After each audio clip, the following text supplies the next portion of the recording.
Hi.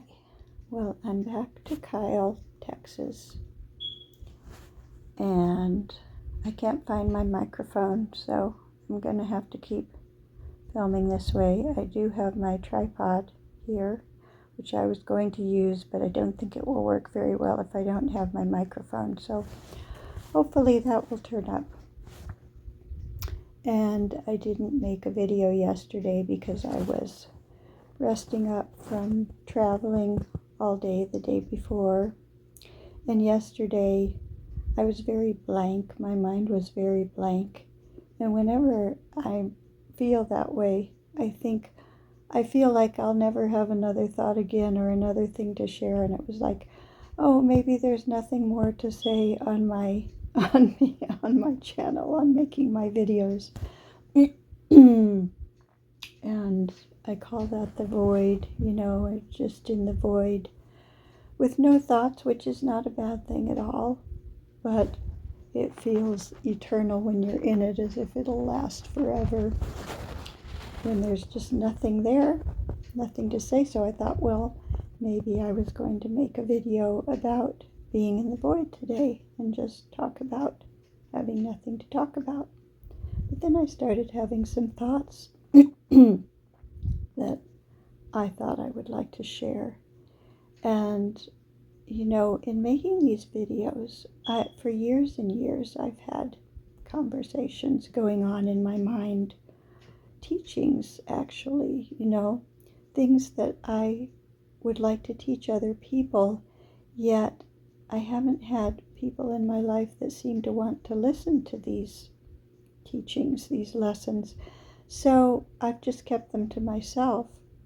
But making these videos is what enables me to share the things that are going on in my mind that I think are, in a way, downloads from the universe, things that the universe shares with me that I would love to share with other people.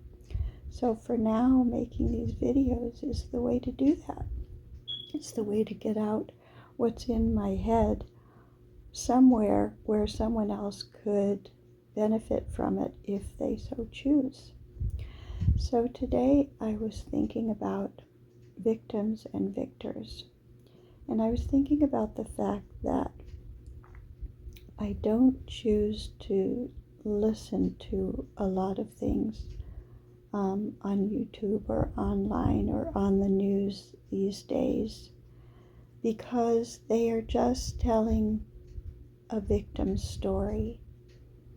And whenever you tell a story from the victim perspective, it tends to infuriate people.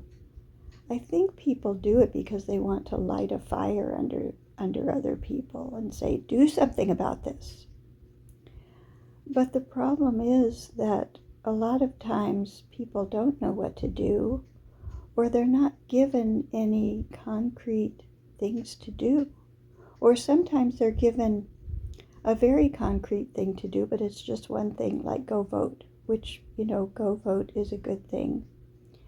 But when you're trying to get people motivated to do a particular thing, and you're telling a victim story, a lot of times it tends to just demotivate people or discourage people, because the victim story is a story of helplessness and hopelessness.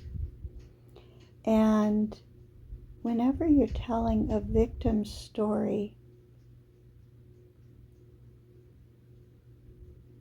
the story doesn't have an ending yet.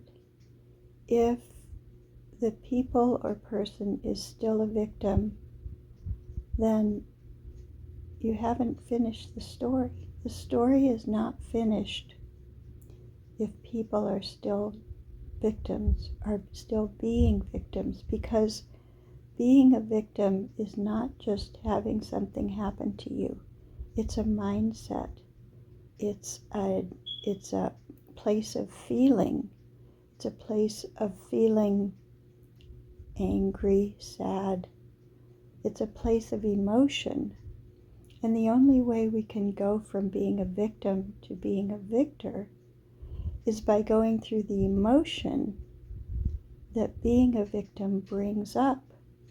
And when we are able to learn how to be with the emotions that are brought up by any circumstance that makes us feel like a victim, because that's the whole thing about victimhood. It's not just the story, it's how it makes us feel.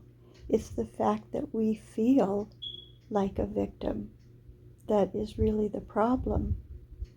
And there are those who go through extreme and intense circumstances that are not victims because they don't take that perspective, because they take the perspective of a victor. And it's interesting because in one of my recent videos, when I was naming qualities that I want to manifest in my life every day, I said something